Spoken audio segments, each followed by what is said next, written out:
Good morning, everybody. You got Tim Imholt back with the Dungeon Delver, who killed off my character last night in Dungeons and Dragons with an owlbear, but that's what dungeon masters do on occasion. Indeed. Uh, And Tim, I did a little bit of research. I actually found out Imholt is an old German word that means owl pellet. Did you know that? I'm not surprised, actually. um, Nothing would surprise me today. But normally we talk about Dungeons and Dragons role-playing games, but if you don't subscribe to his channel, you should because he knows more about gaming than most people have forgotten in their lifetime. Uh, I do more things digital than most people ever care to do just because it's part of the job when you're the chief technology officer someplace. But I came across this article on Kotaku today, which I found interesting because it plays in with a large discussion that's been going on in the RPG space.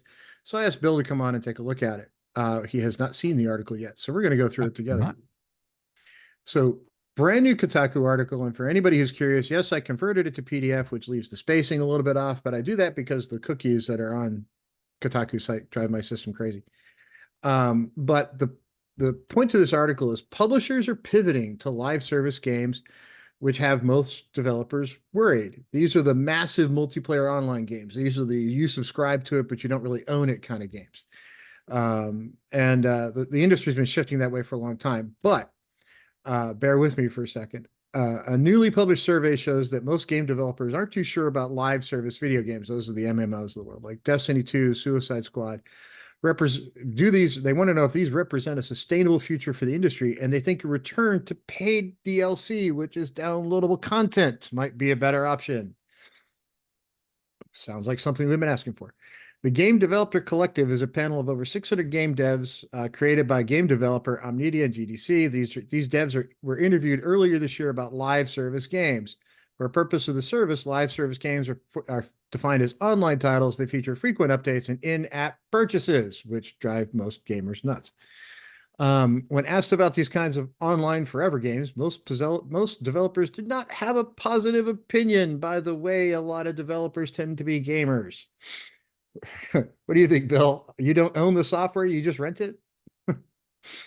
Um, well, personally, I think that's horseshit. I don't think that that kind of EULA should be legal. And I think it was best summed up by Ross Scott, who's really a brilliant YouTuber. Everybody should check him out. His channel, Ross's Game Dungeon, is here on YouTube. Um, Imagine, if you will, it's I don't even have to go back to like 1984 or 1994. Uh, Imagine it's 2004 and you go to Babbage's or Software, et cetera, wherever, and you pay. I think I paid in that year like uh, 40 or 50 bucks for Operation Flashpoint from Codemasters. Imagine you go in and you do that. Oh, I can't wait to play Operation Flashpoint.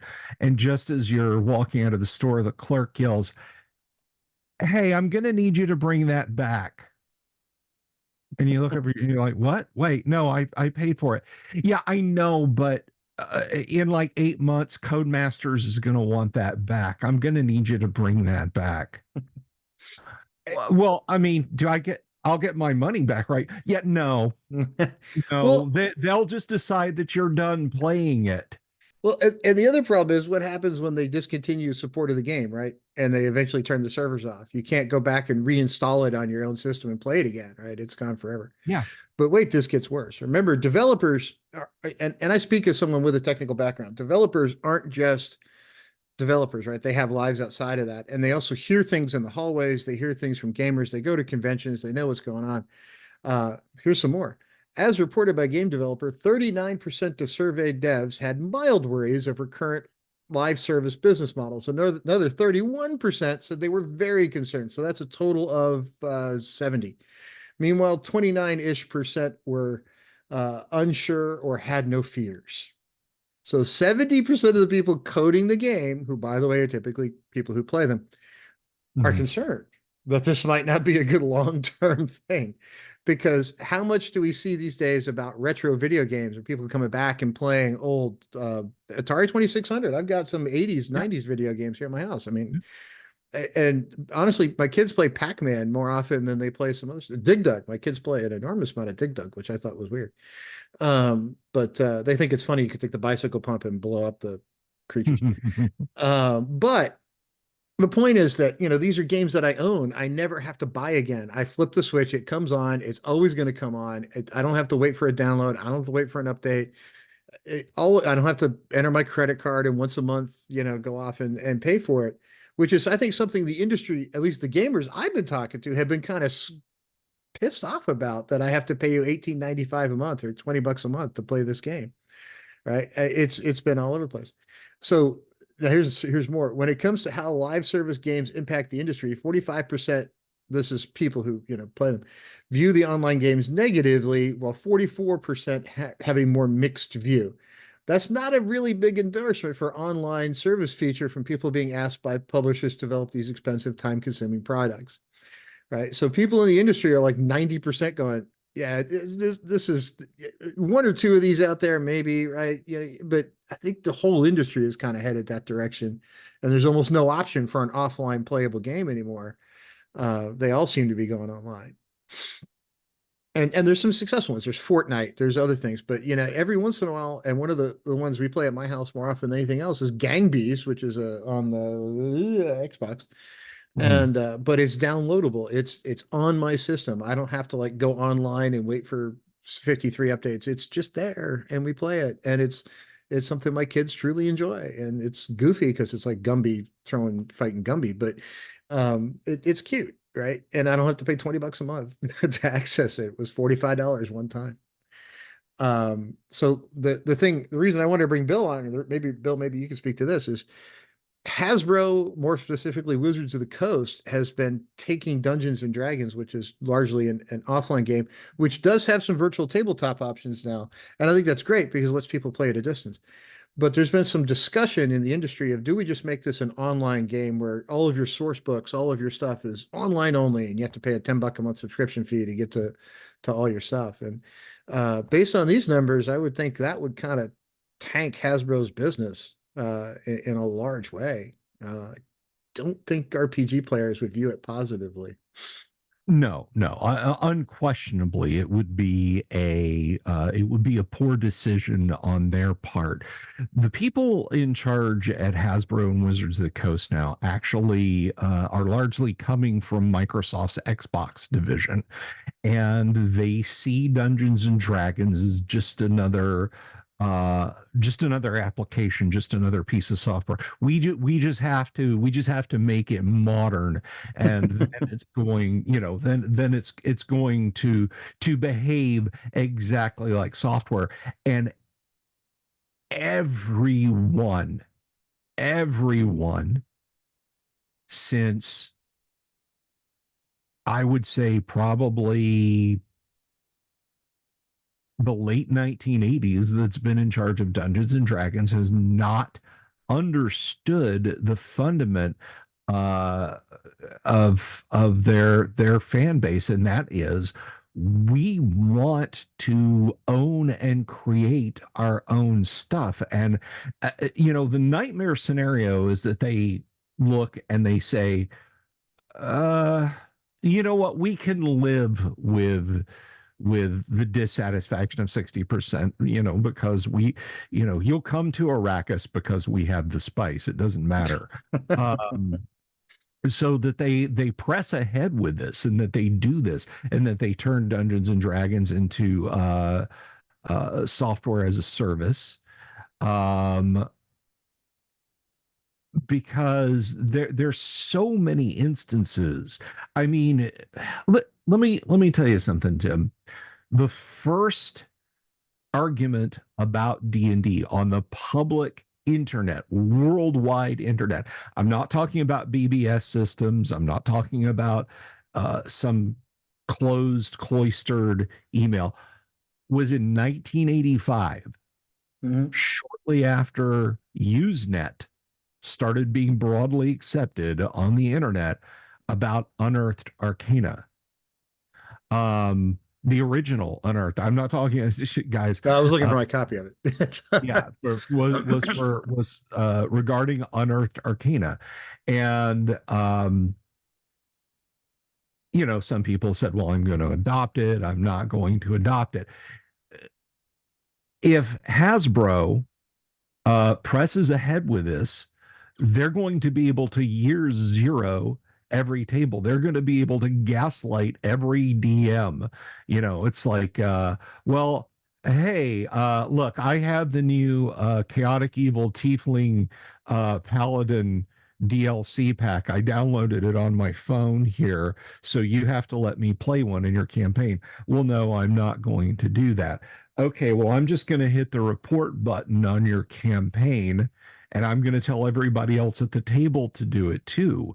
And now you, Mr. Dungeon Master, are being told by Hasbro that you're breaking the terms of service of the use of their software, because all of your books are locked behind a paywall and only accessible through D&D Beyond, which is Hasbro's software. And they'll come back and they'll say, hey, you got to do this. It's canon. We know it wasn't on Friday, but it is Tuesday. We rolled out a patch over the weekend. You got to let this guy do this, or we're going to deny you access to your role-playing game. I mean, that is the direction that this can go. And frankly, look, I'm just going to set aside edition warning. I know there are people who are going to adopt editions of D&D. They're going to look at this, they're going to look at this, and they're going to say, "I'm never going to play that. That smells like mildew and old man. I want nothing to do with that edition of D&D." But to those people, I say, I'm never going to get a letter from Hasbro that says you have to have tieflings in OD&D, Bill. So if I did, I'd have it framed. Yeah, I would too. So I had a chance to talk to Richard Witters a couple days ago, who's worked at Wizards of the Coast. He worked at Larian. He worked on Magic the Gathering and D&D. He's kind of been an artist everywhere. And he brought up an interesting point in that, there's a big problem with virtual tabletop playing, which is a way to play online, and making them more advanced and making it more into this sort of, like you're talking about, a software as a service thing, because it's really, really hard to understand that when I play Dungeons and Dragons, we play theater of the mind. We play, let's create it, let's kind of make it up as we go along. And maybe we turn left, maybe we turn right. We don't know. But as soon as you start to create a virtual tabletop that becomes more and more detailed, where does the creativity stop and video games start? Right. So there's this weird problem of, hey, virtual tabletop will still let you do that theater of the mind. But if you take that too far, it takes the options away from the player. It doesn't say, hey, I can kind of just sort of make this up as I go along. And it really limits DM options to make the game interesting, because it turns more into a video game. And where do you draw that line? And I don't think anybody's really figured that out. And I think the people in charge at Wizards of the Coast, because they come out of the software as a service industry, lean more towards let's just make it a video game and let's take away theater of the mind, because they'd rather keep control. So to me, it's more of, where do you really draw that magic line in between creativity and not creativity? And speaking as someone who works in engineering, creative people are the ones I would hire all day long. Is the more of them I can find, the more of them I'm going to hire. But the only way to get people to be creative is to do creative pursuits. And the more we take that out of society, the worse it gets. And I know that's a deep philosophical thing, but let's get back to our little article here. We're most 2/3 of the way through. So according to the study, this is back to Kotaku, the major concern among developers is sustainability. 63% of devs are worried that players will eventually lose interest, meaning, I put my credit card in, but I played for 3 months, I got bored, and I did something else, so I took it out. 62% also admitted that they were afraid that other big games would steal away their players because something new came out. It happens. I can only subscribe to so many games a month. I'm not going to subscribe to 20 of them at $20 a piece. It turns into a car payment at that point. Where were we? Also revealed in the survey, 57% said it would be difficult to hold players' attention long. With the trends, let me put my business hat on for a minute. What I think they're talking about here is, when you look at a business and want to get involved in it, and I work in the startup business space, you look at sustainability and you have these business models and you build these spreadsheets out, like, well, we have this many players and we think we can keep them this long. Therefore, the financials do this. That means we can invest this much money in development because you'll see a profit over here somewhere. That number, 57%, saying it's difficult to hold players' attention long term, means they're not going to put as much money in development, meaning guess what? You're going to get not really big changes on what's out there. You're going to see the same games, the same IP, just sort of with a new, oh, let's take it and put it in Las Vegas this time. Let's take Grand Theft Auto and put it in Arkansas or whatever, right? It's going to be the same games. There's not going to be anybody new. Because to develop a new one's $100 million in the current industry, and $100 million is a pile of money no big company is going to risk without some chance of over here on their spreadsheet a profit margin showing up. It just doesn't work that way. So anyway, here we continue. Regardless of how big online games lose players, the end result is rarely good for those involved, meaning the company is going to turn the thing off and you're never going to see it again, because if you don't have monthly players, you can't pay for the servers. A live service game failing and shutting down can lead to layoffs and studio closures. Haven't we seen some of those? In fact, there was a Kotaku article today where they just laid off a whole bunch of people from Grand Theft Auto because it wasn't doing very well. I wonder, are people speaking with their wallets, and is that going to shift the interest in industry? So interestingly, 30% of the developers say, and this is the good news, so this is not all bad news. 30% of developers say that their studios were once again exploring paid DLC or downloadable content, a type of post-release content that had become less common during the rise of live service gaming. Even more interesting is the 76% of devs who were looking at putting games behind an upfront payment as instead of going to free to play. So a bunch of devs are saying, hey, let's do downloadable. Some are still saying, hey, let's do some upfront payment and then go free to play, which is, I don't know, it's kind of what we've been asking, right? It's sort of a nicer way to do things. Remember that this Kotaku again, remember what developers want and to do and how they feel aren't important to greedy publishers and execs who seem to be pushing full steam ahead on live service games, as a survey in February revealed. The survey showed that over 500 studios were apparently working on live service online video games, while some questioned the study's criteria. The reality is that publishers have made it clear the inline service is here to stay. Even in this new survey shows that developers aren't sure how sustainable this pivot to forever games will be in the end. So that's Kotaku. They're saying, hey, guys, publishers, fans, developers, people who play them are over here. You're saying tough crap over here. And if that continues across all gaming, including RPGs, because VTTs are out there, I don't see how this whole model becomes sustainable. And if I had a chance to have Hasbro in a room for a day, and then I'll let Bill come up with his version of this, I would say, look, guys, you can either kill it or you can keep it alive, but you have to decide. You have to decide if you are a subscription service or if you are seeking gamers, because you may be the only one left that actually doesn't do the sort of pay us every month forever kind of stuff.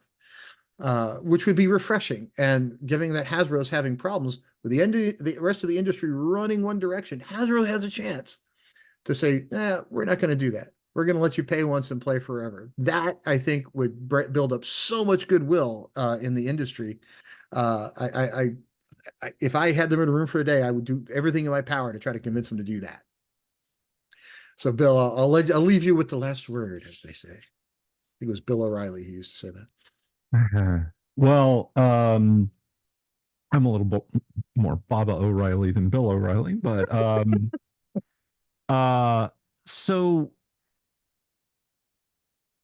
first, one thought, and I know Tim, you were you're very quickly ramping up a good knowledge base on this, but one of the things back when Hasbro's plans for the open gaming license were leaked in January of last year, was that they were going to really put the screws to virtual tabletop developers.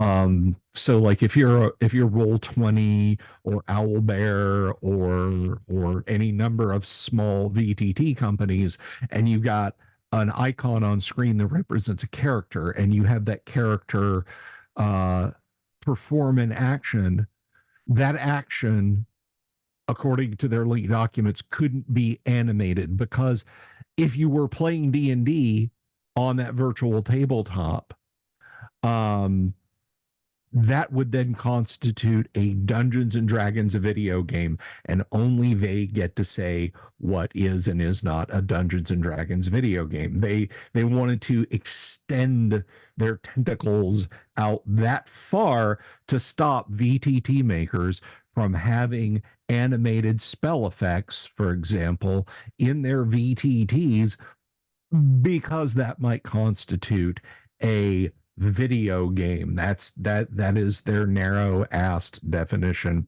of what a video game would be. But as far as a subscription service for Dungeons and Dragons, I mean, I think the pushback they're going to face is going to be so bad that they're not going to be able to do it. They're not going to be able to sneak it in. And you might say, oh, well, Bill, they're a multi-billion-dollar company and they don't have to pay attention. So for some of our younger viewers, I would point out some following company names that you might not be familiar with. The Zayres Group, WT Grants, a couple that you might be familiar with, Kmart and Sears. Blockbuster. Blockbuster. They were juggernauts. Blockbuster had an entire college football game named after them. Okay.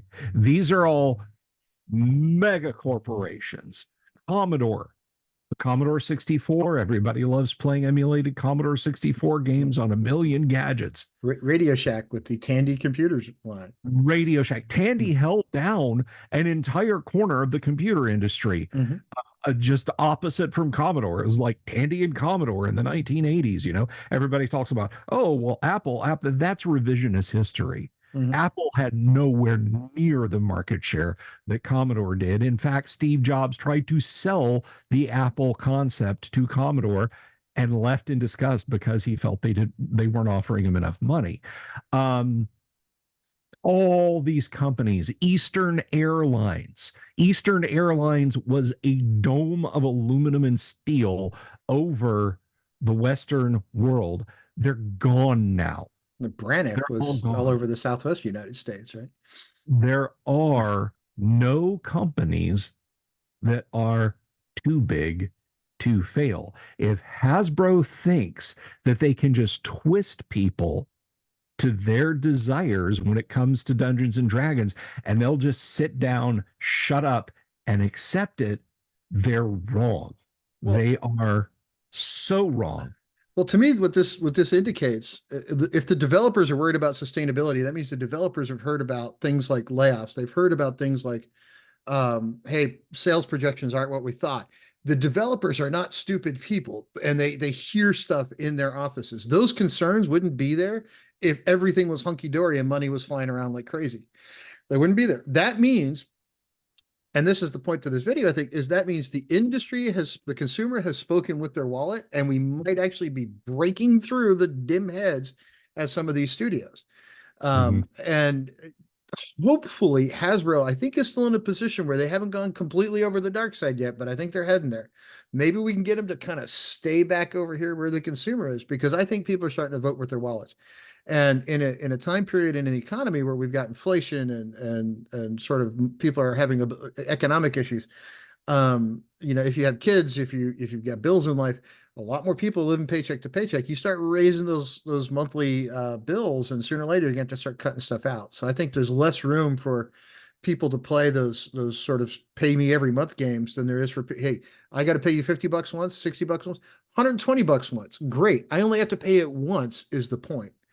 Right. And never again do I have to go pay you to play this game. That's what I think consumers are looking for. And that's what I hope people at Hasbro and Wizards of the Coast kind of take to heart and listen to Tim and the Dungeon Delver, because it to me, it's where the consumer is. You got to go where the consumer wants you. And that's where everybody wants you. And this survey, I think, means that at least the developers of those companies are starting to see that. And something triggered these responses. It wasn't just didn't just happen in a vacuum. Because I know developers, and if the money was there to keep making things bigger and bigger and bigger, the developers be all over it. But they sniff something going on someplace, or these numbers wouldn't be that bad. So I think we should leave it there. But if you don't subscribe to Bill's channel, I will put the link in a pinned comment. Subscribe to Bill. I am in his Tuesday night game, even though he killed off Tarthur Nose Rage last night. The owlbear Braid did is it. It coming wasn't in. me, man.